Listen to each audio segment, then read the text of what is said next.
And it's very nice that we can all gather together and to just celebrate the Lord, 'di ba? Hindi lang during praise and worship, but in every part of our celebration today, we will focus and magnify on the Lord, of who He is and His heart for all of us. Amen? Last night, kahapon po, whole day, ang ating team dito sa center, because we had our men's encounter God. Palakpakan naman natin. Para po sa mga hindi nakakaalam po ng Encounter God, ito po yung annual na pagtitipon ng mga network. Ayan, meron sa men, meron sa women, meron sa mga kabataan, even kids, meron sila. And this is a divine appointment. Pag sinabing divine appointment, hindi ikaw ang nagtalaga ng appointment, si Lord. At pag si Lord ang nagtalaga ng schedule at ng appointment to meet with you, makikipagkita ka because it's the Lord. Not just because He's the Lord, but the Lord is good. And every time He comes to meet with us, there's something good that's about to happen in your life. At yan po ang nasaksihan naming lahat dito kahapon. We were so blessed to witness 8 delegates from our CLC Manila and CLC Metro South na talagang nag-join in so that they can have their time the whole day to just meet with God and to just talk to God and to just receive from the Lord. Ayan, nakikita niyo yung mga pictures nila. At tuntua po ako sa mga ating mga makikisig at nagwagwapuhang kalalakihan sa ating pamilya. And we're so blessed to see kung ano yung ginawa ng Panginoon sa kanilang mga buhay. Amen. At nandito po ang mga participants ng CLC Manila.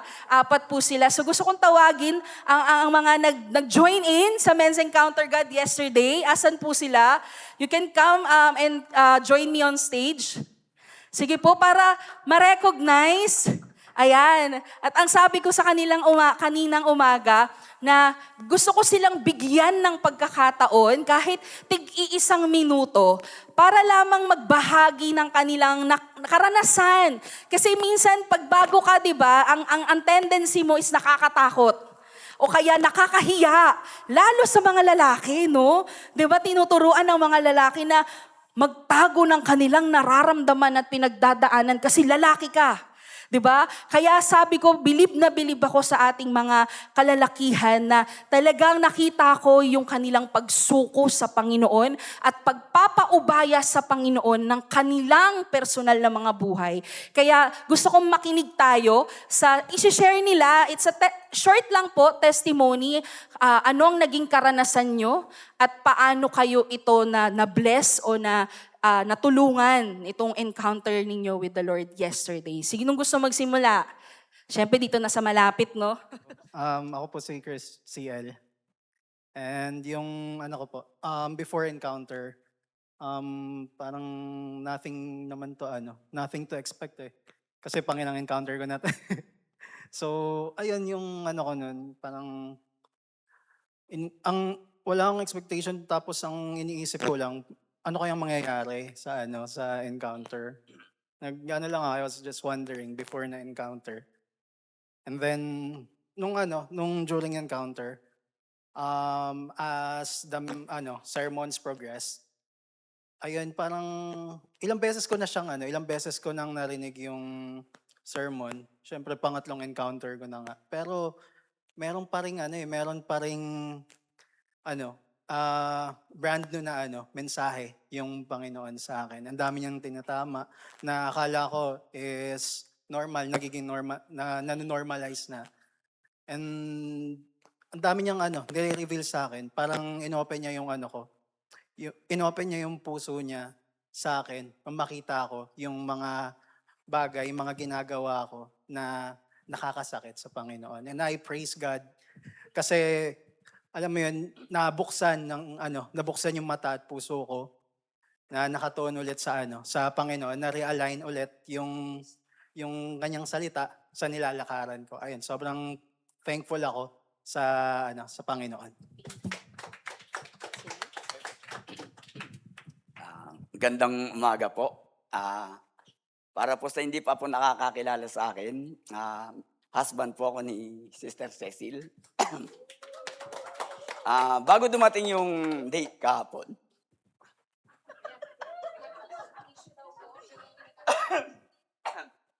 ah, sa ibang ano namin meron kaming monthly um, gatherings. So, nung sinabi sa akin ng wife ko na may encounter, sabi ko, sige, ilista mo ako. Kahapon, so meron din ako isa pang commitment. Sabi ko, hindi muna ako pupunta ron para maka-attend. Thank you, Nak. Pasensya na medyo... So kahapon, nung hawak ko na yung papel, so pinag-aaralan ko or ina-analyze ko, anong gagawin ko para saan to.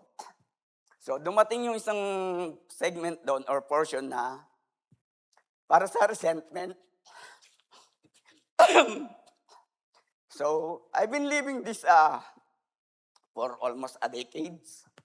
So yung day-to-day na pamumuhay natin, ginagawa natin, akala ko okay na ako. Akala ko normal na. So sabi ko, nung dumating kahapon, dun sa time na yon, sabi ko, God, hindi pa pala ako okay. So yung portion na yon, sabi ko, siguro ito na talaga yung tamang panahon para i-let go ko yung nararamdaman ko for that whole year, that whole decades. So sabi ko, nung time na yon, I've been talking to this person, imaginary. So, kung sino ka man, kung ano man yung nagawa mo sa akin, at ganun din yung nagawa ko para sa sarili ko, tinataas ko sa Panginoon kung ano man yung nararamdaman ko. So, to free myself from this feeling, from that feeling, all throughout from that 10 years ago, 12 years ago.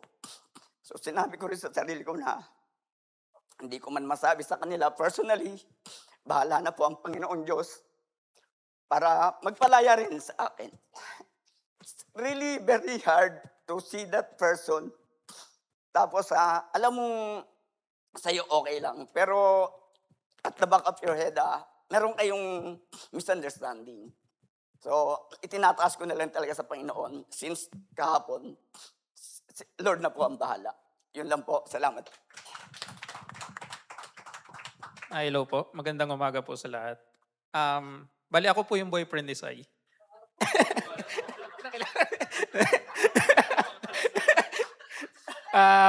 Hindi.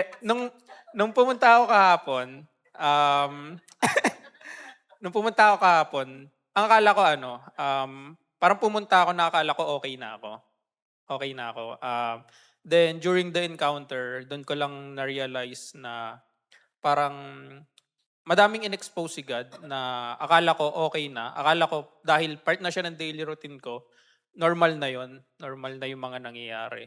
Then madaming in-expose sa akin si God na naakala ko na yung mga pinagpe-pray ko, ng mga inihingi ko ng mercy and forgiveness is yun lang talaga yung mga nagagawa kong kasalanan. Then yung time na na-realize ko din na may mga nangyayari pa pala sa buhay ko na mali.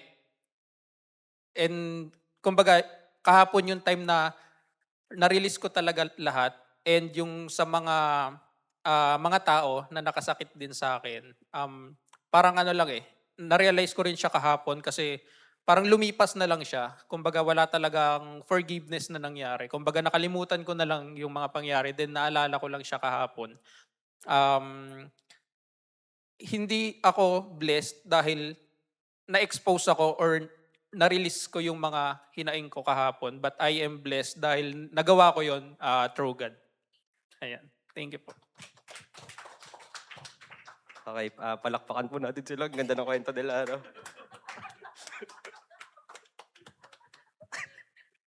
Okay, so ako nga pala si Charles. Kasama ni Paolo doon sa likod. Ako pang ko na to, bale, pang third ko na na-attend sa Encounter God. So kahapon parang ano siya ulit parang brand new experience. Sabi kasi ni Pastora at para siyang annual check-up. Gulat ako pagbalik ko yung mga dating na-checkan ko. Akala ko dati na ano ko na siya, na-release ko na or na-surrender ko na. Tapos pagbalik ko kahapon, gulat ako kasi parang nung nare-realize ko na yung mga bagay-bagay, parang oops, andito na naman ulit ako. Magsusurrender ako. Pero dahil mabait yung Diyos natin, basta marunong ka lang i-confess mo lang yung mga nagawa mo, yun, matututo kong patawarin yung mga nagawa natin. So ako, lumapit ako kahapon, puno rin ako ng ng pag-aalala, ng galit sa puso ko. May parang may mga puot din ako sa puso ko. Parang marami rin akong parang mga gustong awayin, mga kalabanin, ganon. Kaso yung inuna ko muna patawarin din yung sarili ko, yung mga tao na nagkasala sa akin. Tapos sa pagsubok ko kasi ngayon medyo recently kasi yung anak ko si Sebi na-diagnose po siya na may ADHD. So inisip ko na parang maraming tao hindi makakaintindi sa kanya. Tapos ako medyo palaban ako, sabi ko sinong babangga sa ko, kakaltukan ko talaga eh. So, yun, nirelease ko yun, yung puot ko, tapos yung mga ganon. And actually, kaninang umaga na-challenge agad ako. Paglabas namin dun sa papunta dito, may isang tao na parang sinabihan siya na, na di maganda. Sakto narinig ko. Gugulat ako, gaganon na ako eh. Tapos bigla ko na siya binigyan ng heart. Kasi meron kami dun portion na curse to bless, na imbis na i-curse ko siya, yun, be-bless ko na lang. Amen. Praise the Lord. Sige, palakpakan natin si Lord. Alam nyo, mga kapatid, wala talaga sa kakayahan ng tao na baguhin ang buhay ng isang tao, maging ang mga nararamdaman at dinadala nito. But only God can do something na hindi natin kaya sa ating sariling abilidad. That's why we give praise, God, to our men and to what God has done sa buhay ng ating mga pinagpipray. Actually, mga answered prayer po ito kasi pinagpipray talaga natin as a church that God will truly raise godly men in the house who will not just lead families but would lead community. May makita tayong pagbabago as men truly lead the way God designed them to lead. Amen? Kaya encouragement ko for everyone, hindi lang po ito parang annual, but you can encounter God every day. Iba lang talaga ang encouragement pag may nakikita kang kasama, 'di ba, na talagang lumalapit sa Panginoon at talagang nagpapaubaya sa kanyang kalooban. Amen? Totoo 'yun, no? Pagkatapos talaga ng encounter mo with the Lord, masusubukan ka. Kung talagang tunay ang pagbabago, 'di ba? Kasi minsan talaga tayo napipeke na lang eh. Yung ibig sabihin pinagtatakpan natin, okay ang lahat. Hanggang sa dumating ang pagsubok at malaman mo na hindi pala talaga okay. Hindi pa ako okay. So only the Lord can show that to us. And only the Lord knows us well, 'di ba? Ang Panginoon ang talagang mas nakakahigit na nakakakilala sa atin. Kaya we encounter the Lord, we make appointment with Him because we know na ang Panginoon lang ang makakatulong sa atin. Amen? So glory to God. Next month po, abangan naman natin ang Encounter God for Women. Woohoo! Ito naman ang ating mga women, single and married women. You are invited next month. I-announce na lang natin yan in the next coming Sundays para malaman nyo kung kailan kayo pwedeng mag-register. Whenever we do Encounter God, it's free. So take advantage of it and make it a point na talagang makipagkita ka sa Panginoon. Because it's not for the good of the church, but it's for your own good. Amen? So, ayan po. At patungkol na rin po sa ating pag-aaralan ngayong umaga sa pagpapatuloy ng ating pagtalakay sa Beatitudes na sermon ng Panginoon on the Mount sa kanyang mga tagasunod. Andito na po tayo sa pang-apat na linggo at matatagpuan ito sa Matthew 5 verse 5. At ang sabi dito sa Matthew 5 verse 5, "Blessed are the meek, for they will inherit the earth." Sa Tagalog po, mga kapatid, ang sabi sa Mateo 5 verse 5, mapapalad ang mga mapagkumbaba o mahinahon o kalmado dahil o sapagkat mamanahin nila ang daigdig. Yan ang katuruan ni Jesus. At ang katuruan na ito ay hindi basta-basta lang turuan ka ng ugali. Hindi lang po ito pagbabago ng ugali. Kasi pagka ganun po, mahihirapan tayo na alam mo, parang nagpe-perform ka.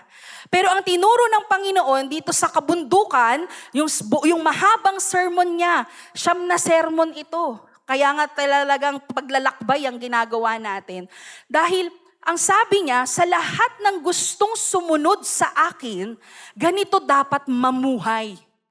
So naintindihan, church, hindi pag-uugali ang itinuturo natin dito kasi ang pag-uugali nagbabago. Depende sa mood. Sabi nga ni Brother Charles kanina, pagka nakarinig ka, minsan lumalabas yung kamao mo. Lagyan mo na lang ng heart para hindi masyadong masakit, di ba?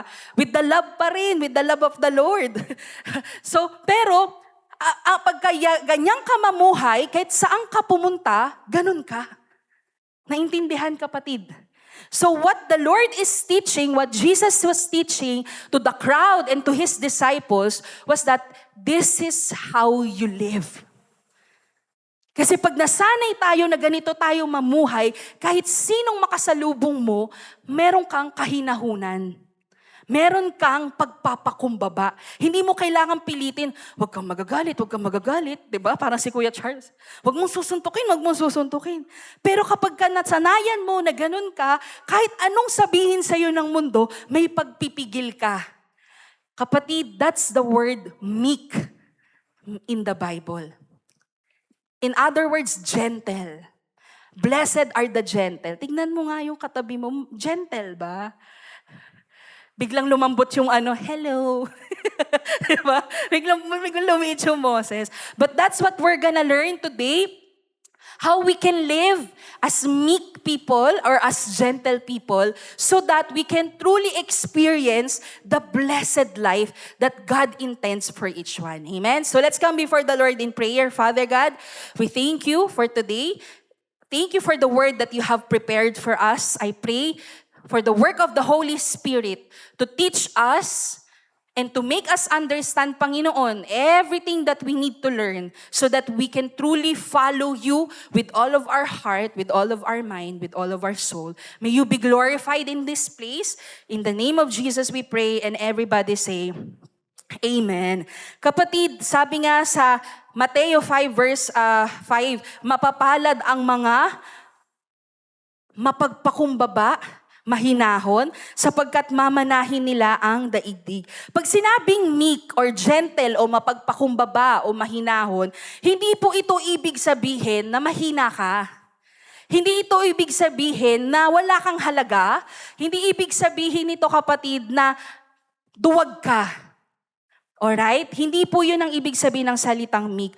Ang sinasabi po dito ay patungkol sa lakas na nasa ilalim ng kapangyarihan o kontrol ng Diyos. Hindi sinasabing maging mahina ka para pagpalain ka. Di ba? Okay nang api-apihin ako. Apihin nyo lang ako. Di ba? Kasi yan, lumaki tayo sa teleserye, kung sinong inaapi siya ang bida. Tama? Kung sino ang nabubugbog, siya ang bida. Tingnan nyo si Cardo. Naging sigabo. Diba? Hindi na natapos-tapos ang buhay ng bida na si Coco Martin. Diba? Kahit anong bugbog sa kanya, kahit anong pamamaliit sa kanya, diba? Sige lang. Diba? Pero hindi yun yung tinutukoy dito ng Biblia. Hindi sinasabi ng Biblia na mahina ka o maging mahina ka. Ang sinasabi ng Biblia, yes, may kalakasan ka, yes, marunong ka, yes, may karapatan ka, pero hindi yan para ipagyabang. Kaya nga sinabi, pinagpala ang mga mapagpakumbaba o may kababaan ng loob dahil mamanahin nila ang daigdig. In our culture today, kaya against the current tayo, taliwas sa agos ng mundo. It's because what the culture is teaching us today is to stand up for your rights. Fight for your rights.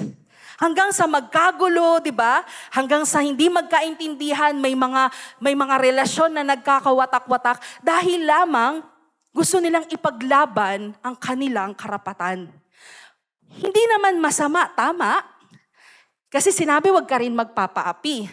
Pero kapatid, kung ito ay hindi nasa kalooban ng Diyos at magdudulot ito ng pagkakasira-sira at hindi pagkakaisa, do you think it's God's goal for not to be united? If He is the God of peace and God of order, hindi niya nanaisin magkaroon ng kaguluhan. Hindi niya nanaisin sa pamilya na magkawatak-watak dahil lang may kanya-kanya silang pinaglalaban. Naintindihan? Even in the church, that can happen. Mas magaling ako sa pastor na yan. Mas marunong ako. Dapat ako'y nagpipreach yan. Ayoko nang magsimba. God never intends you to be disconnected or to be in disunity because God is the God of peace and order. So yun yung sinasabi na anong gagawin natin sa lakas na meron tayo, sa karapatan natin, 'di ba? Nang naaayon sa kalooban ng Diyos.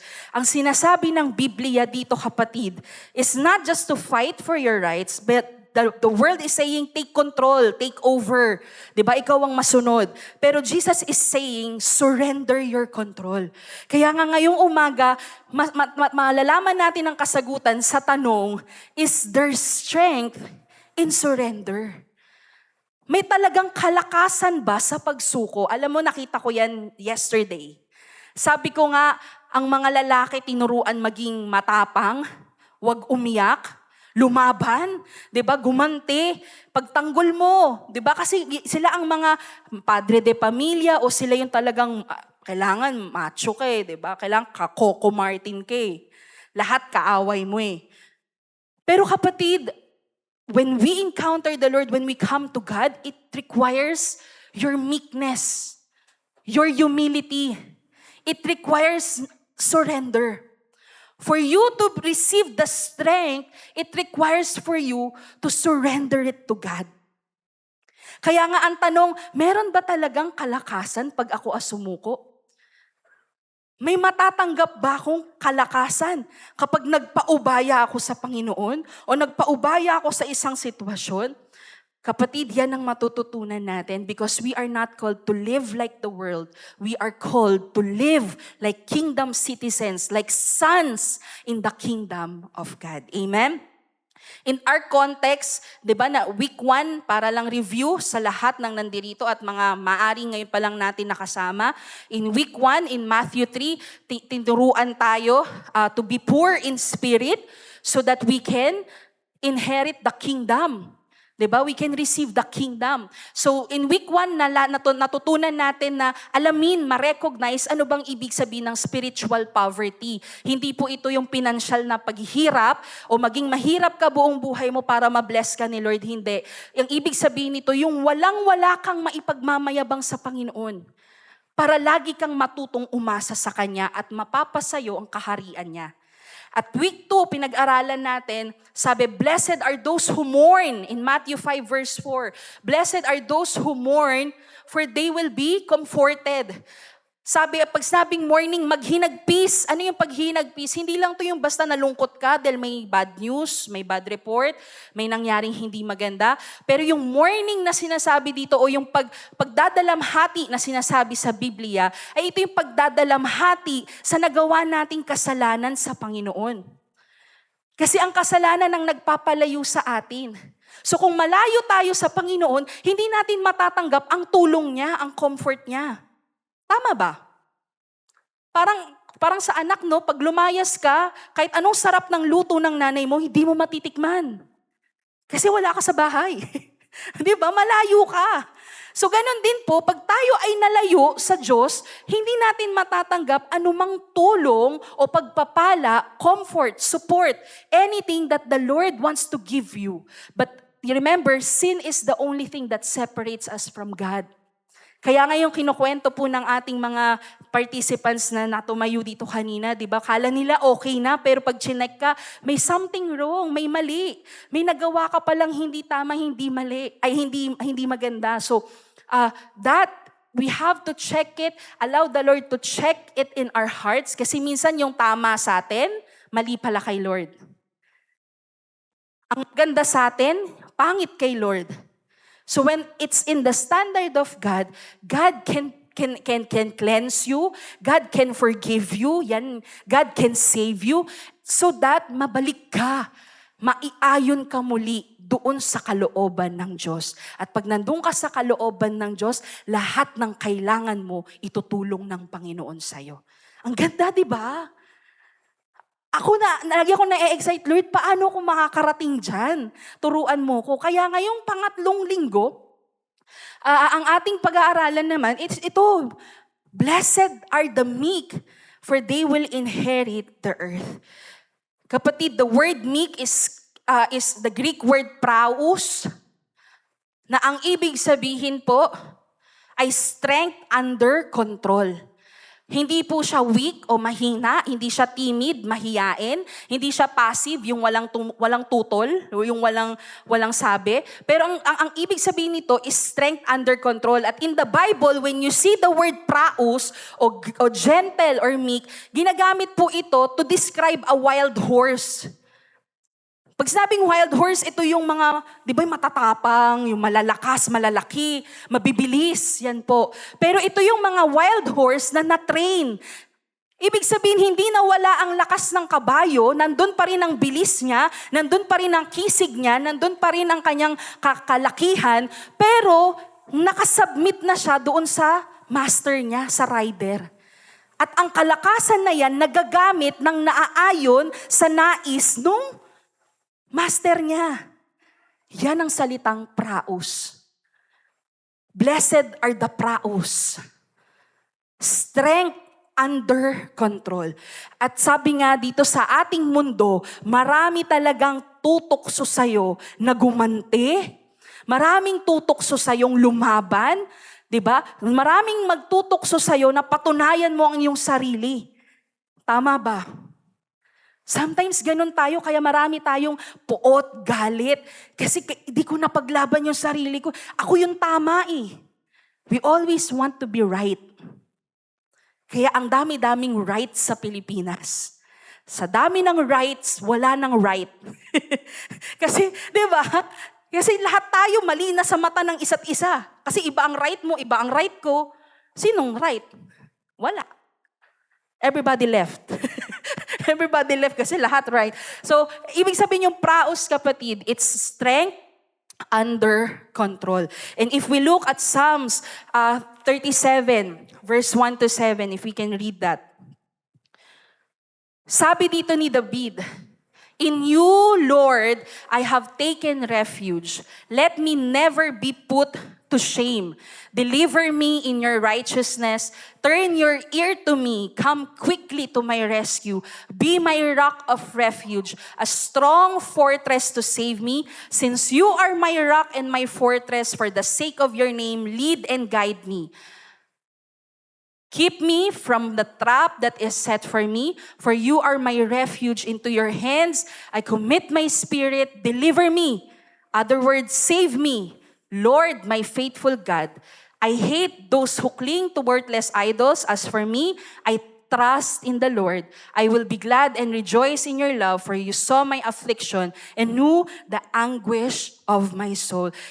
Kapatid, the biblical meekness o yung makadiyos na pagpapakumbaba ay tinuturuan tayong sumuko sa Panginoon. Magpaubaya sa Panginoon. To surrender our strength, to surrender our rights, to surrender our abilities, to surrender yung ambition influence natin to God's authority. Kaya ang unang pwede nating matanong sa sarili natin, if I want to be meek in the eyes of God, how can I do it? If you can answer this question, can I trust God enough to let go? Can I trust God enough to let go? Pag may nangyari sa inyo na hindi nyo kontrolado, hindi nyo planado, 'di ba? O may nang-api sa inyo, merong nagbago sa mga ninanais mo. Can you trust God enough to let go? Instead na, Lord, ito talaga gusto ko eh. Ma, sige na, bilan mo na ako ng cellphone. Hindi ako nanalo kay Ivana. Meron ba ditong mga nag-comment kay Ivana Alawi? Wag kapatid, it's a trap. It's a trap. Don't do that. Don't destroy your life by biting the hook, 'di ba? So, ito yung tinuturo sa atin ng Panginoon, kapatid eh. Yes, may ability ka, may kakayahan ka, may talento ka, may kalakasan ka. Pero when time comes, can you surrender your talent to God and just let it go? Kasi yan po yung binasa natin kay Psalms 37, si David. Sabi niya, dahil kilala kita, Lord, tapat ka, I trust in you. Can we go back to Psalms 37? In verse 3, sinabi dyan, trust in the Lord and do good. Makikita nyo sa buong 7 verses na yan, how David just said, Lord, bahala ka na. Yun po yung sabi nung isang testimony kanina, no? 10 taon kong dinadala, kala ko kaya ko ng 10 taon pa. Pero nung nakita ko si Lord, ay hindi pala yan yung kalooban ng Panginoon sa akin. Kaya Lord, bahala ka na dito. Ayoko na ng panibagong 10 taon. Kasi kahit anong ipaglaban ko na ikaw ang nakamali sa akin, di ba? Lord, let go ko na. Isuko ko na sa'yo. That's why in Psalms 37, that's a prayer of surrender taught by David. Sabi, commit your ways to the Lord. Be still before the Lord and wait patiently for Him. That's in Psalm 37 verse 7. Psalm 37 verse 1, do not fret, do not be anxious. Huwag kang mag-alala. Sabi mo sa katabi mo, huwag kang mag-alala. Bakit ito, kapatid, ang biblical meekness? Because meek people understand that God sees what they cannot see. Nakikita ng Diyos ang hindi mo nakikita. Nalalaman ng Diyos ang hindi mo nalalaman. Nagagawa ng Diyos ang hindi mo kayang gawin. And the more we surrender, the more you gain strength. Not because you are able, but God is faithful. Amen? Kaya kapag nahihirapan tayong mag-let go, di ba, hindi mo naman ikayayaman pag naging tama ka dyan eh. Alam mo, yan po yung natututunan namin mag-asawa ngayon kasi pareho po kaming lumaking independent. Ibig sabihin, may kanya-kanya kaming gawa, may kanya-kanya kaming paraan ng pagluluto, paglilinis, ng paggawa sa trabaho, may kanya-kanya po kami. Pero nung kami ay nagsama na, parang hindi tama yung akin. Minsan yan po yung mga kahit may simpleng tampuhan, dyan nagsisimula. Kasi ganito dapat. Siya din, sasabihin niya, ito nga yung ginagawa ko dati pa. Kasi ako naman sasagot, hindi ako magpapatalo eh. Mas matanda ako yung matagal ko nang ginagawa. Hanggang sa hindi na kami magpapansinan, tapos kakain kami, ano gusto mong ulam, pero malamig. Pati yung sabaw na kinakain namin, lumamig. Joke lang. Hindi, pero okay. Pero that's one thing that the Lord is teaching all of us to learn na magkaroon ng humility. Because if you can't let that go, anong resulta? Broken relationship. Sometimes violence. Wala pa naman kami doon ng asawa ko. And hopefully not, in the name of Jesus. Hindi, joke lang. Malambing ang asawa ko. Hindi kami boxing match lagi. Yan. Pero yun yung mga, kala ko okay na ako, di ba? Kala ko tama ako. Pag gusto mo ipaglaban lagi, tama ka.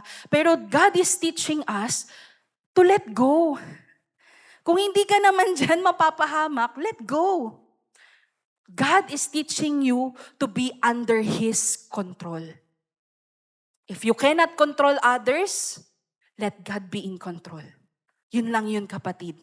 Kasi the more na pinipilit natin, the more nating hindi nakukuha ang kalooban ng Diyos. Amen? Sabi mo sa katabi mo, be gentle. Church, meekness, trust God's timing instead of demanding immediate results.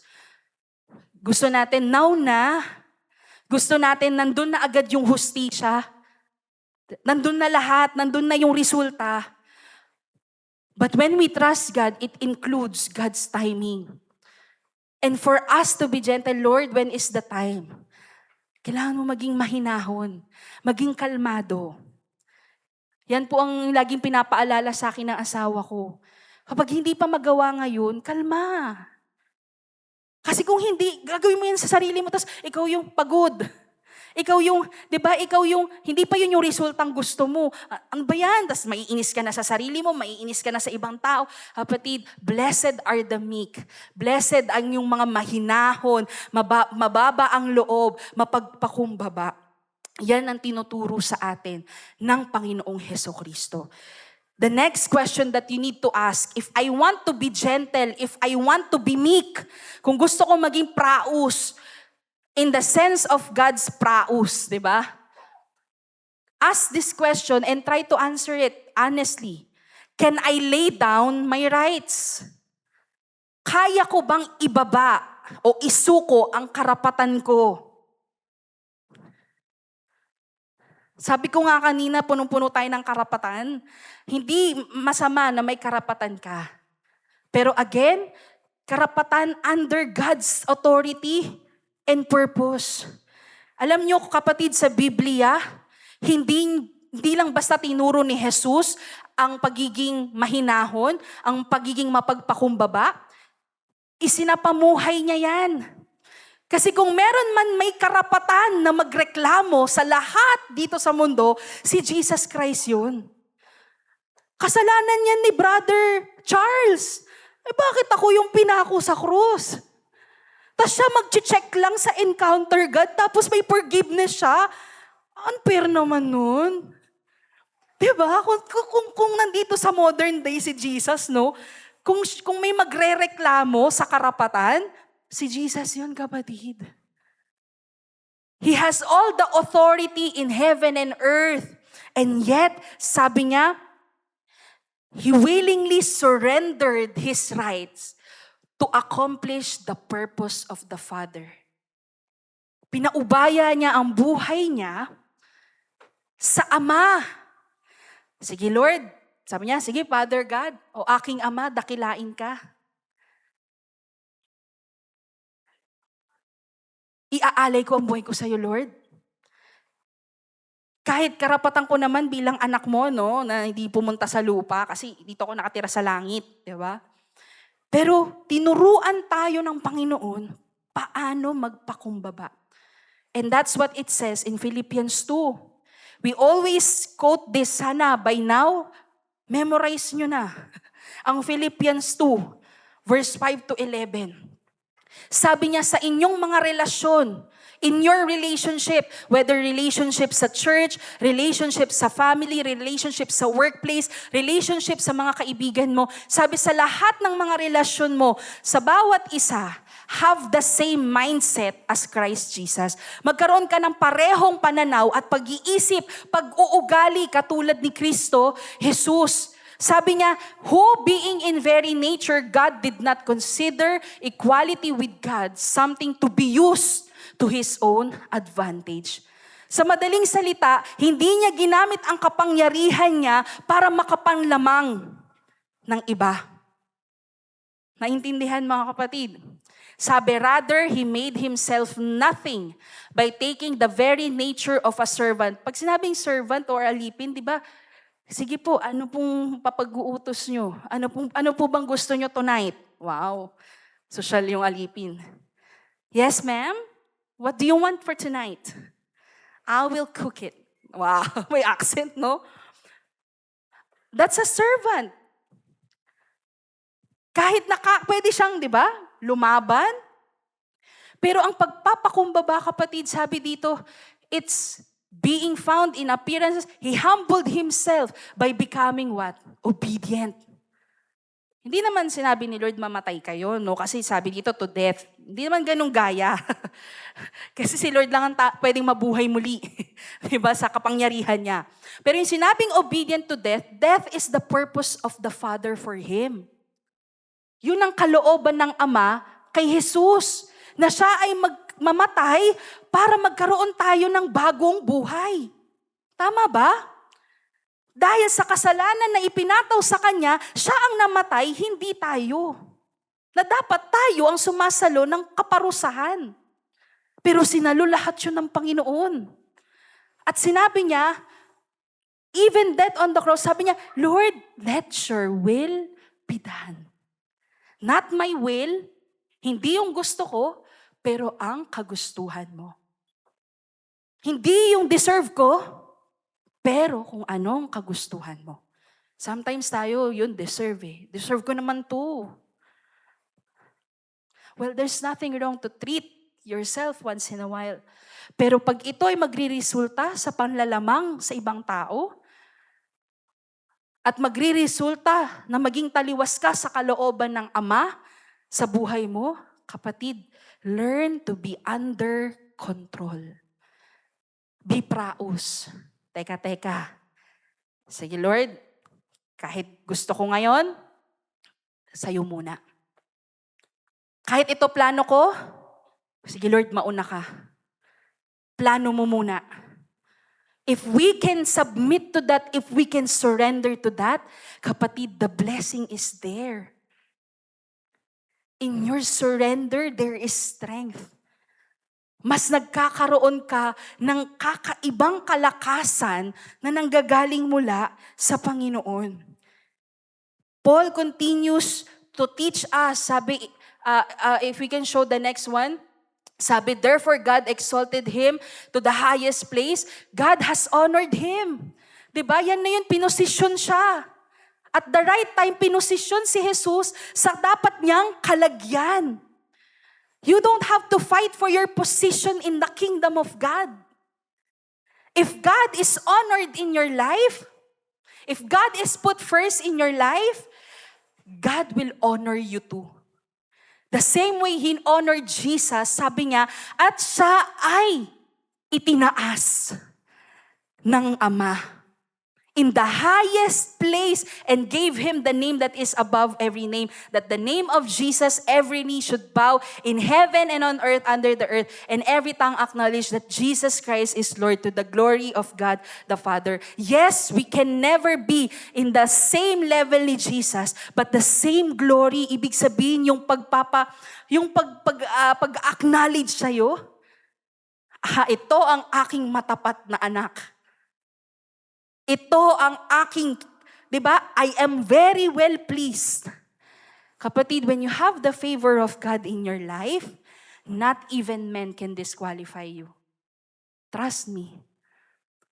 It's written all over the Bible.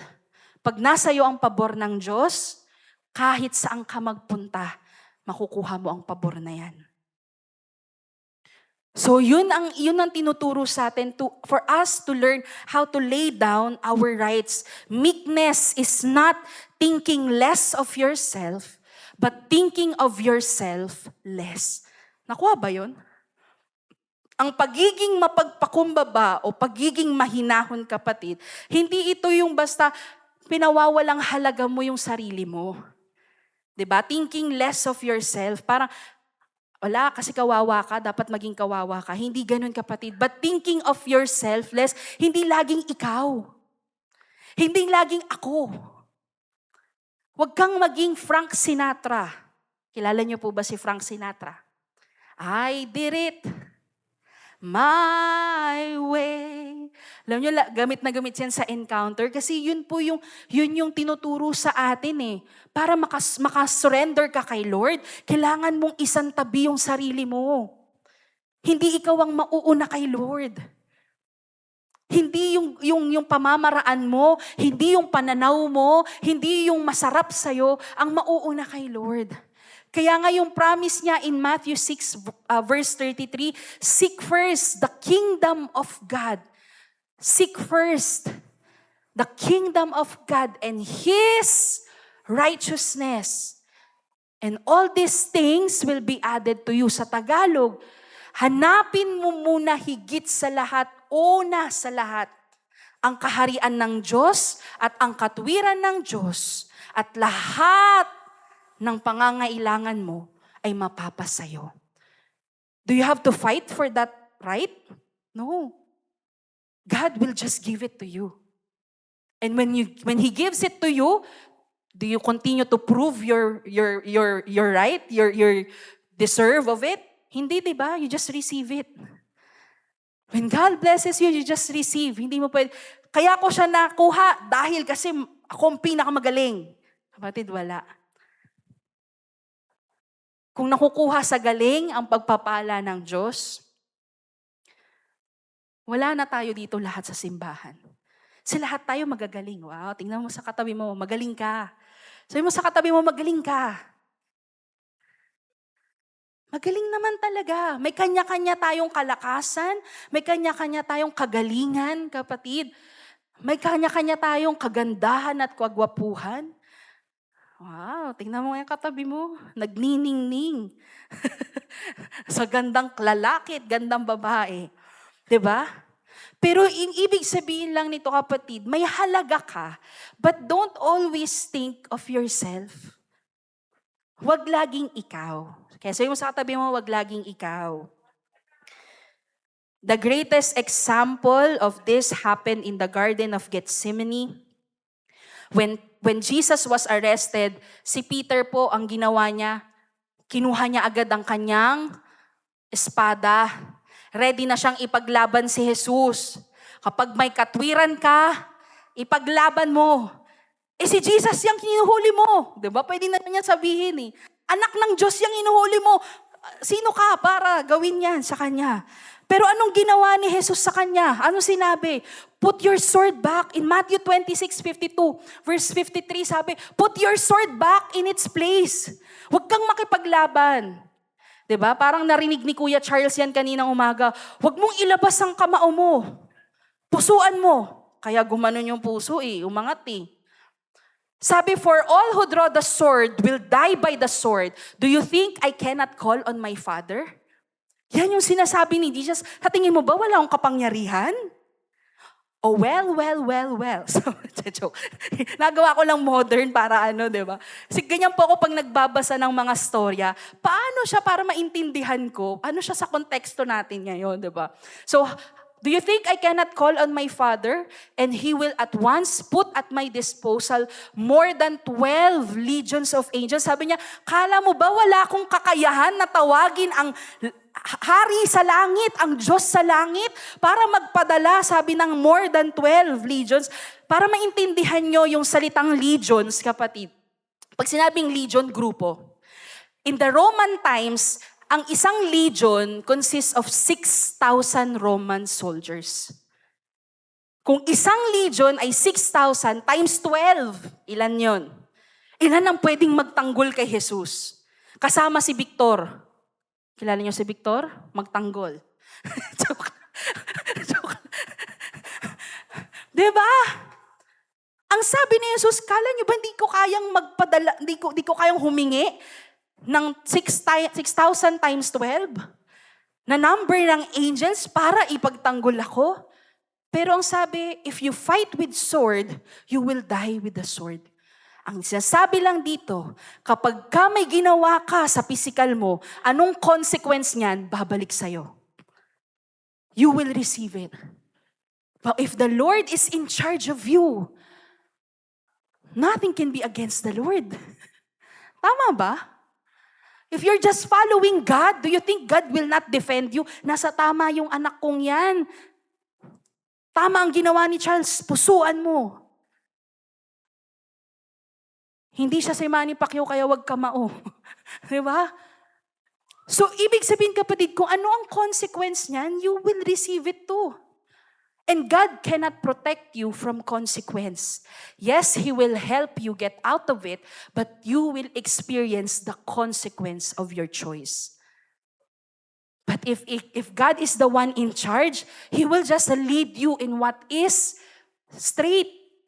Kaya nga, sino na nakakabisado ng Proverbs 3:5-6 dito? Trust in the Lord with all your heart. Iba na po yun, love the Lord your God yun with all your heart, with all your mind. Ito po, Proverbs 3:5-6, maling address po yung nabanggit natin. No? Trust the Lord with all your heart and lean not on your own understanding. In all your ways, sa lahat ng gagawin mo, maliit, malaki, anumang desisyon, sabi, acknowledge Him. Kilalanin mo siya. Sumuko ka sa Kanya, magpaubaya ka sa Kanya, and He will make your path straight. If you are in the straight path, you will never stumble. Naintindihan kapatid? Hindi ka madadapa, hindi ka magkakasala, hindi ka mapupunta sa kadiliman. Hindi ka malalayo sa Panginoon. And that's what Jesus was teaching on the Mount, in the Sermon of the Mount. Sabi niya, mag-surrender ka in every day before you take the first step outside of your house. Lord, what it is in your will. What do I need to do today? Make my path straight. See, when you walk in the will of God, you will be blessed, kapatid. Ang ganda ng pangako ng Panginoon, no? Surrender and you will be strengthened.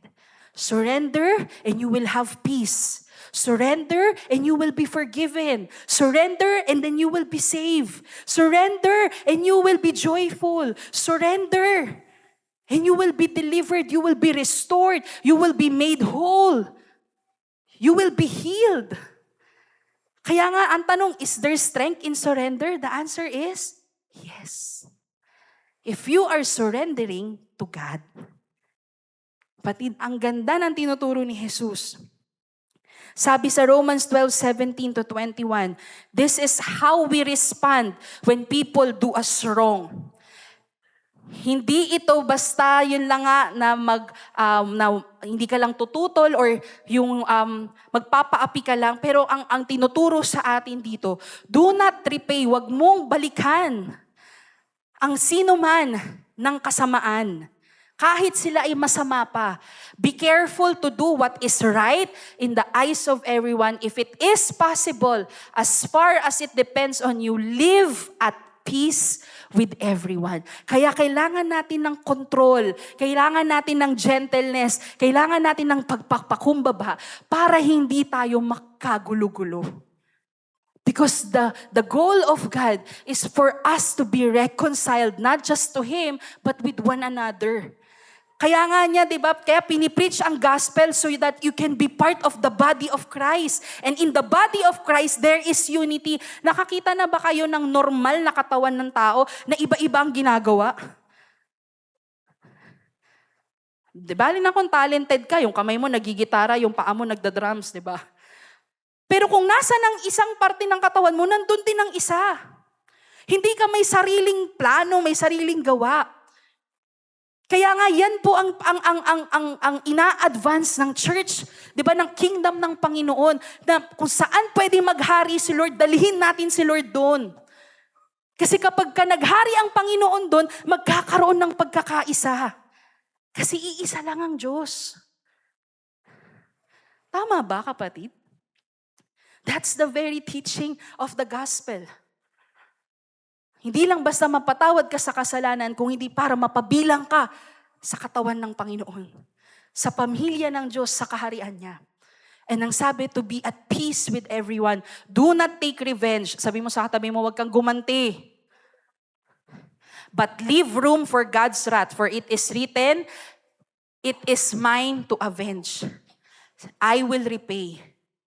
Sabi ng Panginoon sa Tagalog, huwag kang gumanti, ako ang gaganti. Mas magandang si Lord ang gumanti, kapatid. Mas magandang si Lord ang magtanggol sa'yo kesa ipagtanggol mo ang sarili mo. To the point na inaaway mo na lahat. Wala ka ng friends, wala ka ng family, wala ka ng trabaho. Kasi ikaw lang ang tama sa mata mo. Kapatid, sabi, if your enemy is hungry, feed him. Yan na yung against the current, sa kabaliktaran.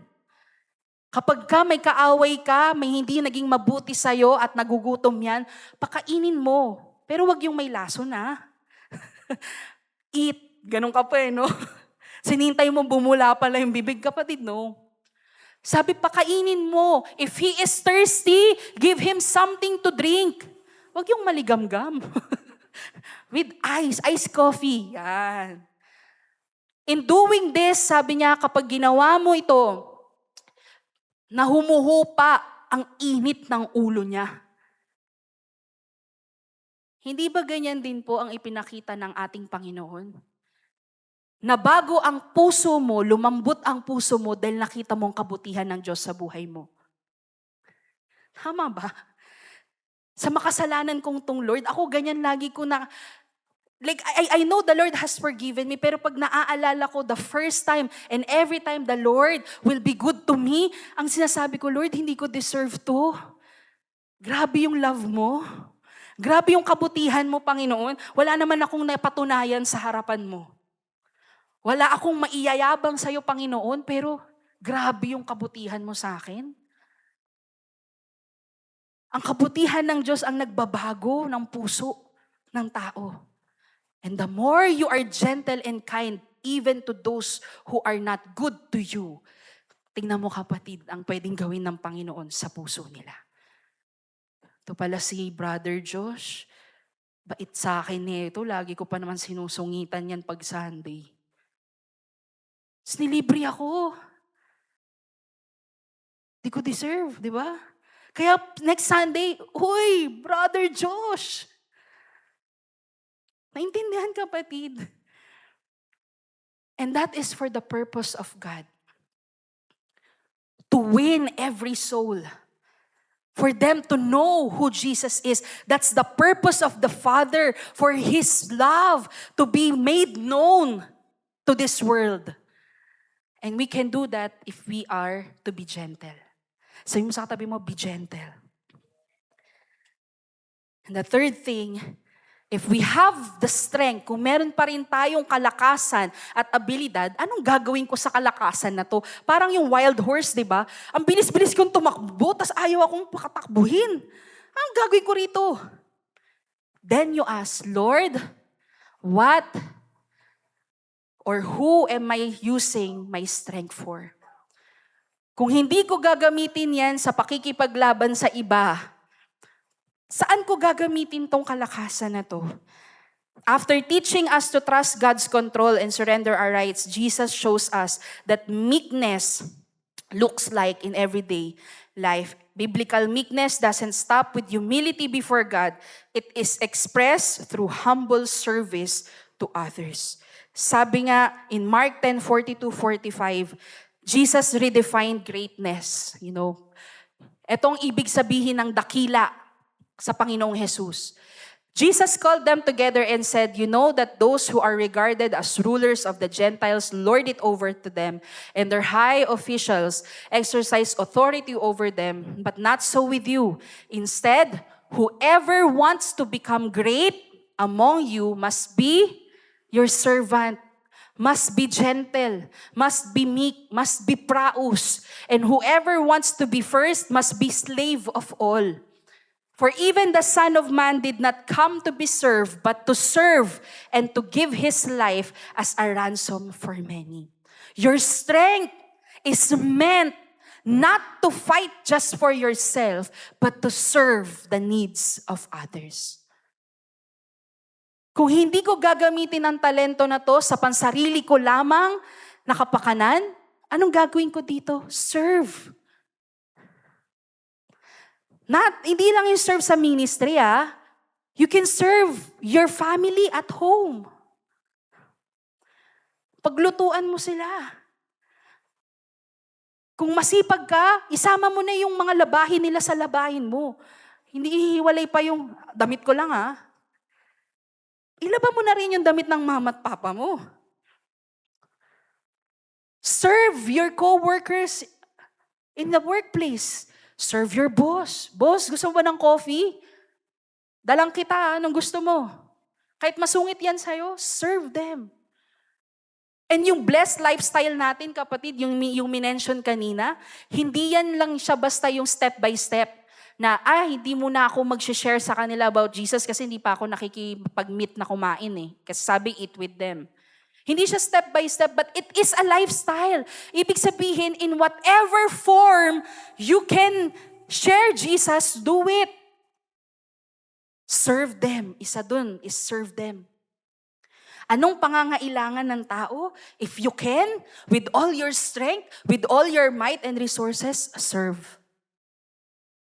Without questions asked. Why? Because even Jesus washed Judas' feet. That's how humble the Son of Man. He is not there to say, I have the right to be served. I am the Son of God and the Son of Man. Ang sinabi niya, I came here to serve. And ang makikita natin yan, kapatid, yung demonstration na yan in John 13 verse 12 to 15.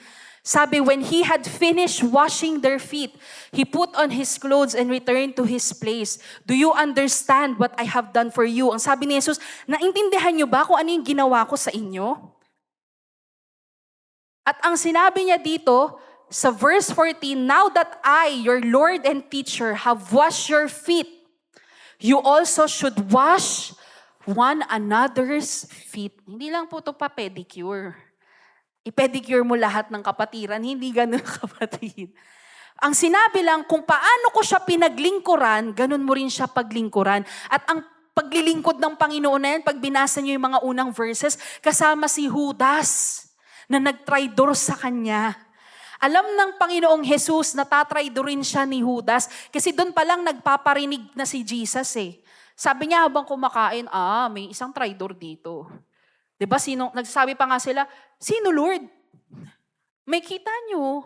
'Di ba? Hindi niya sinabi, hindi niya chinismis na may masama ang ugali doon. Hindi. Pero ang ginawa niya, kung anong ginawa niya sa mga masunurin sa kanya, ginawa rin niya sa magtatraidor sa kanya. And that's how we ought to serve one another. We don't choose who to serve.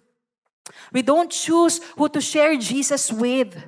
Hindi lang dun sa mga sumusunod sa'yo, dun ka lang mag-share ng kabutihan. Hindi.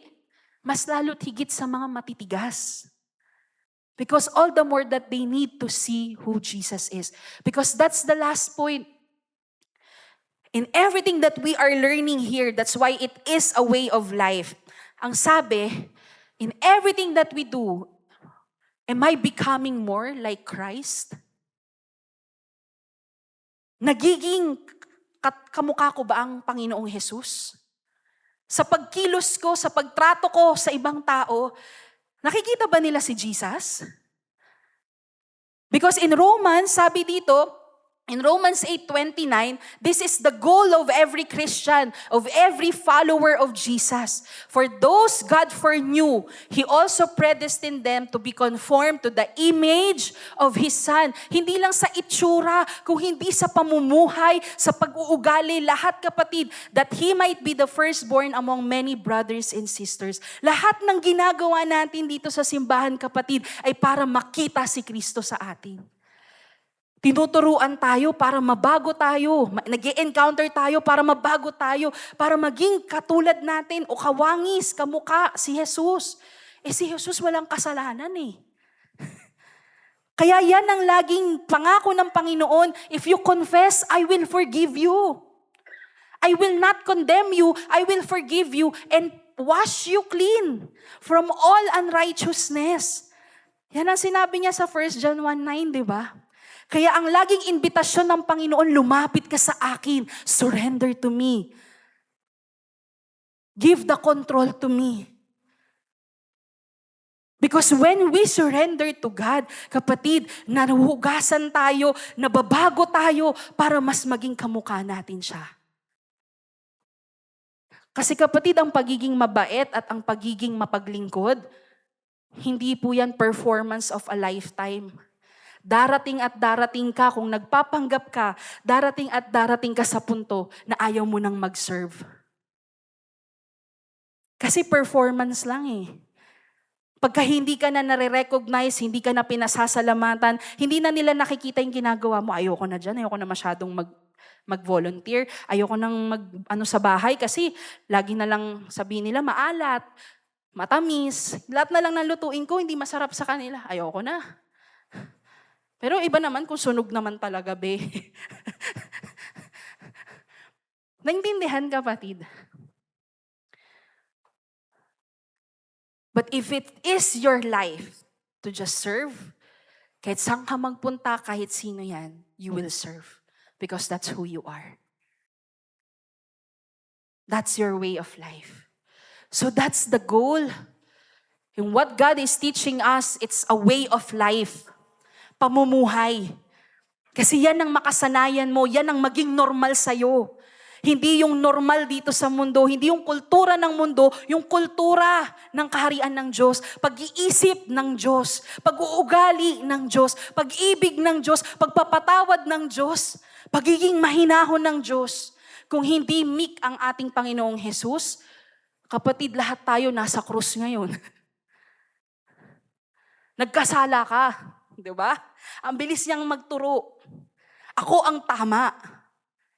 Bakit ka ngayon hihingi sa akin ng tulong? Ako nga tama. Di ba sinabi ko sa'yo, mapapaso ka pag hinawakan mo yan. But the Lord is not like that.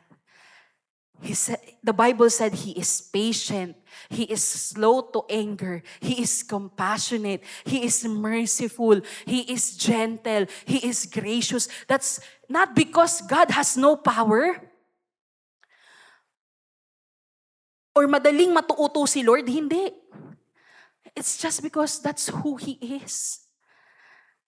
Hindi niya madi-deny kung sino siya. Kaya tayo mga kapatid, mapalad tayo na kilala natin ang Diyos, pero paano ang mundo na hindi kilala siya? How can they be blessed if they don't know God? And your life, your testimony, itong mga naririnig natin kaninang umaga, hindi lang yan para sa mga nasa loob ng simbahan, lalo higit para sa mga taong hindi kilala ang Diyos. Dahil maaring yung tatay mo, kaya hindi yan nagsisimba, dahil ang isip niya, baka maparusahan ako, matunaw ako doon kasi marami akong nagawang kasalanan. Kaya ayaw niyang pumasok sa simbahan, ayaw niyang makarinig ng anything kasi feeling niya, hinuhusgahan siya. But God is not like that. Hindi pa natin natitikman ang paghuhukom ng Diyos, parating pa lang yan, kapatid. Ngayon, we are under the grace of God. Pag sabing grace, hindi ka karapat-dapat, pero pinagpapala ka ngayon ng Panginoon. Naintindihan niyo, kapatid? That's how good our God is. And all the more, we need to surrender our lives to Him. Don't just do things your way. Don't just live your life on your own. But give God the control. That's why He is called our Lord, our Master, our King. He's the one in charge. Surrender every right, surrender every dream, surrender every burden, surrender every guilt, surrender every sin, every shame, every addiction, surrender. Hindi lang pagka-encounter God, but in every day, give God the control. Lord, hindi ko alam ang mangyayari ngayong umaga, but I give you full control. Let your will be done. Use my strength, Lord, for your purpose. And ang sabi, you will inherit the earth. You know what earth means? Hindi lang yung earth natin ngayon. Kasi ang earth natin ngayon, temporary. In Revelation 21 verse 22, hindi natin babasahin lahat yan. Assignment nyo na po yan, okay? Basahin nyo po yan sa buong linggo. 2 chapters in Revelation 21 to 22. Isinalarawan dyan, kapatid, ang bagong daigdig at ang bagong langit.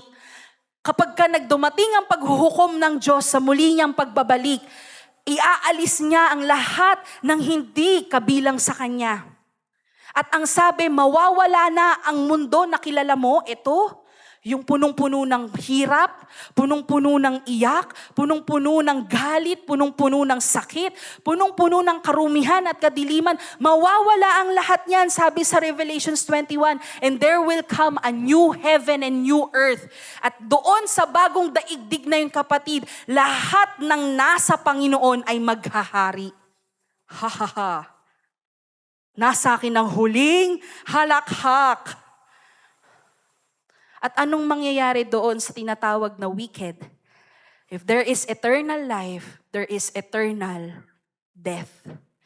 And in the eternal damnation, kahit gusto mo nang mamatay sa sakit, hindi ka mamatay-matay kasi walang katapusan ng kamatayan. Ang paghihirap. Hindi sa tinatakot ko kayo, kapatid, but that's the reality of what the word is teaching. Kaya nga may isang daan lang papunta sa langit, may isang paraan lang para makabalik sa Diyos Ama. Kasi yun ang kalooban ng Panginoon sa'yo. Sabi in verse 22, dyan sinabi, ano bang magiging itsura ng bagong daigdig na to? Dito sa bagong daigdig, mismo si Lord ang pupunas ng luha mo. Gaya ng kanyang orihinal na disenyo, kasama mong lumalakad, naghahari ang Diyos. At lahat ng pangangailangan mo, wala ka ng pangangailangan doon. Kasi, perpekto na eh. Tama ba? Wala nang sakit, wala nang paghihirap, wala nang galit, wala nang tukso, wala nang problema. Yan ang inilarawan sa Revelations 22. At yan ay mapapasa inyo, mamamana ninyo pag nagpatuloy kang magpakumbaba at magpaubaya sa Diyos. Ng lahat-lahat sa buhay mo, kapatid, yan ang tinatawag na blessed. Did you receive that today?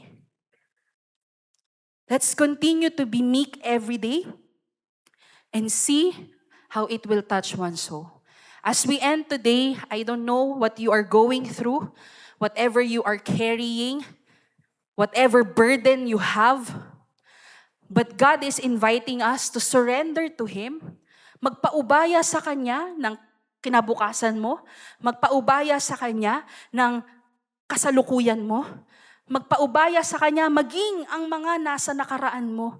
Lahat na maisuko mo sa Kanya nang sa gayon makalakad ka ng maayos at matuwid sa landas na kalooban niya para sa'yo.